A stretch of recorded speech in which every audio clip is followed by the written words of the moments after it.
Bollywood drugs కేసులో తన కూతురుకు ఎలాంటి సంబంధం లేదని వ్యాఖ్యానించాడు చార్మి తండ్రి దీప్ సింగ్. 13 ఏళ్ల నుంచే చార్మి సినీ రంగంలో ప్రతిభ చాటుతోందని, చిన్ననాటి నుంచే కుటుంబానికి అండగా ఉంటుందని తెలియజేశారు. తనపై వచ్చిన డ్రగ్స్ ఆరోపణలతో కుమార్తె చార్మి తీవ్రంగా కలత చెందిందన్నారు. ఒకవేళ చార్మికి డ్రగ్స్ అలవాటు ఉంటే ఇంతకాలం ఇండస్ట్రీలో కొనసాగుతుందా అని ప్రశ్నించారు.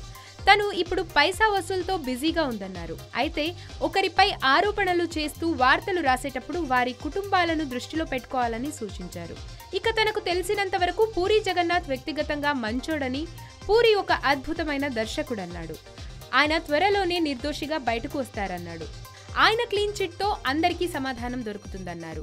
జూలై 20న చార్మి సిట్ అధికారుల ఎదుట విచారణకు హాజరు కావాల్సి ఉండగా ఆయన ఈ వ్యాఖ్యలు చేశారు. ఇవాళ ప్రముఖ డైరెక్టర్ పూరి సిట్ కార్యాలయానికి హాజరైన సంగతి తెలిసిందే.